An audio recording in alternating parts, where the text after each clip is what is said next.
बंधुगण जानतु मो YouTube channel Sumant Kumar को यूट्यूब टच करंतु एवं सर्च करंतु सुमंत कुमार SUMNTA कुमार एवं देखंतु प्रथम आसथिबा लोगो जोटा कि मो नारे अछि ताकू सब्सक्राइब करंतु मोर एहीपरि नुआ नुआ वीडियो पाया पे बेल आइकन टिक मध्य टिपि दियंतु।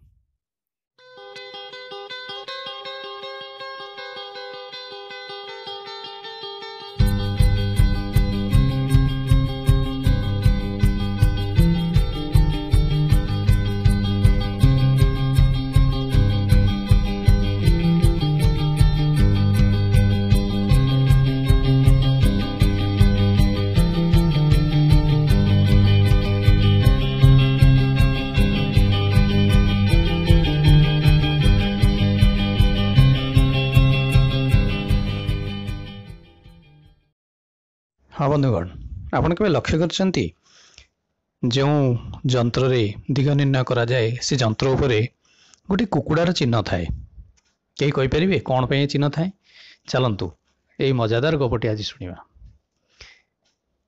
दिने गोटे कुकुड़ा गुड़े अंडा देथिला एवं ताकू सब जाकू उस्मेया फल रे सबु अंडारू छुआ बाहरी गले किंतु गोटे अंडारू छुआ बाहरला नहीं। यह देखी माँ कुकुड़ाटीर मन भारी दुख है एवं से ताकू पुणी उस्मेबार लगिला एवं उस्मेबा परे सेथुरु गोटे कुकुड़ा जन्म है सत किंतु तार गोटे डेणा और गोटे गोड़ थिला।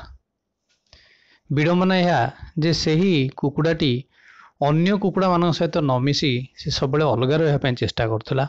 से निजकू बहुत सुंदर बोली मन करी सेमानक ठारू अलगा मन करी से सेमानक सहित न मिसी अलगा सब रोला। ता माँ ताकू अन्य कुकुड़ा मान सहित मिसिया कही किंतु से कही जे मु एठी बंचिया सृष्टि हैनी मु सृष्टि है राजप्रसाद रे चढ़िया तेणु से ता माँ को विदाय कही सेठारु चलीगला राजप्रसाद आड़कू। बाटरे डेई डेई गोटे गोटे चलुला बेले प्रथमे एक निया देखागला जहा अल्प मात्रा रे जलुला। से नियाटी याकू देखी अनुरोध कला जे मोर ऊपर टिके काठीकुटा पकई दे जाफल कि मु भल बाटी जली पारिबी।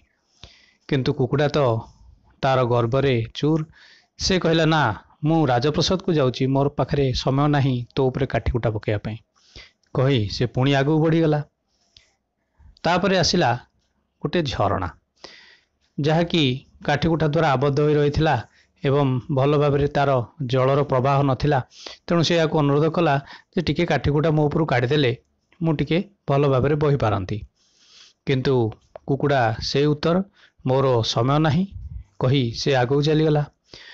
पुणी किछि बाट परे पवन जी कि एक लटा दे बहुला एवं से अनेक गुड़िए बुढ़ियाणी बसा थिला से भल भाव बोही पार नथिला। कुकुड़ा को अनुरोध कला टिके सफा करदेवाई जहाँफल से भल भाव बोही पार किंतु कुकुड़ार उत्तर से एका थिला कहला ना जे मु राजप्रसाद को जाऊँगी तेणु मो पाखे समय नहीं। यहीपरि कुकुड़ा तार राजप्रसाद आड़ को चलीगला। राजप्रसाद रे पहुँचला। राजप्रसाद रे पहुँचवा परे सेठारे सेति बेले राजा तांकर टिफिन रे किछि चिकेन रो मांग करथिले तेणु जे रोसैया थिला से कुकुड़ाटी को देखी संगे संगे याकू गरम पानी भितर पकई देथिला एवं एति बेले कुकुड़ार देह जलिबा आरंभ होइथिला। कुकुड़ा कौन करिवो किछि भाबी न पारी तार से मने मने निया को सुमरणा करी कौथाए मते टिके ए उत्तापरू रक्षा करते कि किंतु निया मध्य तार पुराणा कथा मन पकई बाटरे जो ताकू जेपरी से हतादर कर चली आसला से तार तापमात्रा आहरी बढ़ाई दिए जहाँफल कुकुड़ा देह आहरी जलिबा लगे। एवं भाग्यवशतः एतिकी बेले मुख्य रोसैया आसी पहुँचती एवं ये असुंदर कुकुड़ाटी को देखी से ताकू बाहर करी फोपाड़ी दियंती। कुकुड़ाटी जाई पड़े पानी रे एवं पानी जेतेबेले पड़े ता शरीर तो निया रे जलु थाए से पानी को अनुरोध करे ताकू टिके ठंडा करने किंतु वर्तमान पानी तार पूर्व कथा मन पकाए ଯେ ମୋତେ ବାଟରେ ଆସିଲା ବେଳେ ସେ କିପରି ହତାଦର କରିଥିଲା। ତେଣୁ ସେ ବୋହିବା ସମ୍ପୂର୍ଣ୍ଣ ବନ୍ଦ କରିଦିଅନ୍ତି ଏବଂ କୁକୁଡ଼ାଟିର ଶରୀର ଆହୁରି ଜଳିବାକୁ ଲାଗେ ଏବଂ ଭାଗ୍ୟବଶତଃ ସେତିକିବେଳେ ଜୋରରେ ପବନ ହେଇଥାଏ ଏବଂ ପବନ ତାକୁ ଉଡ଼େଇ ନିଏ ବହୁ ଉଚ୍ଚକୁ। ଛୋଟ କୁକୁଡ଼ାଟି ଗୋଟିଏ ଡେଣାରେ ଯେତେବେଳେ ଉଚ୍ଚ ଆକାଶରେ ଉଡ଼େ ତାକୁ ବହୁତ ଭୟ ଲାଗିଛି। ସେ ପବନକୁ ଅନୁରୋଧ କରିଛି ଦୟାକରି ଟିକେ ଧୀରେ ବୋହିବା ପାଇଁ, ଯାହାଫଳରେ କି ତାକୁ ଭୟ ଲାଗିବନି। କିନ୍ତୁ ପବନ ଏଥର ତାର ପ୍ରତିଶୋଧ ନେବାରେ ପ୍ରସ୍ତୁତ। ସିଏ ତାକୁ ଆହୁରି ଉପରକୁ ଉଠେଇ ନେଇଛି ଏବଂ ଶେଷରେ ଗୋଟିଏ ବିଶାଳ ପ୍ରାଚୀର ଉପରେ ଏହାକୁ ଛେଚି ଦେଇଛି, ଯାହାଫଳରେ କି ଯେଉଁଠି ଗୋଟିଏ ଦିଗନିନ ଯନ୍ତ୍ର ଥିଲା ଏବଂ ସେ ଯନ୍ତ୍ର ଉପରେ ସେହି ଦିନଠାରୁ ସେହି କୁକୁଡ଼ା ଆଜି ପର୍ଯ୍ୟନ୍ତ ସେହିପରି ଭାବେ ରହିଛି। ତେଣୁ ଗପଟିର ଅର୍ଥ ହେଉଛି ଯେ ଦୁନିଆ ବହୁତ ଛୋଟ। ଆପଣ ସବୁବେଳେ ସମସ୍ତଙ୍କୁ ସାହାଯ୍ୟ କରିବାକୁ ଚେଷ୍ଟା କରନ୍ତୁ। ଭବିଷ୍ୟତରେ ସେ ଲୋକ ଆପଣଙ୍କୁ ସାହାଯ୍ୟ ନ କଲେ ମଧ୍ୟ ଆପଣ କାହାଠାରୁ ମଧ୍ୟ ନିଶ୍ଚୟ ସାହାଯ୍ୟ ପାଇବେ। ତେଣୁ ମୋ ଗପଟି କିପରି ଲାଗିଲା ଆପଣ ମୋ କମେଣ୍ଟରେ ଲେଖିବେ, ଲାଇକ୍ ଏବଂ ସେୟାର କରିବେ। ରହୁଛି, ଧନ୍ୟବାଦ।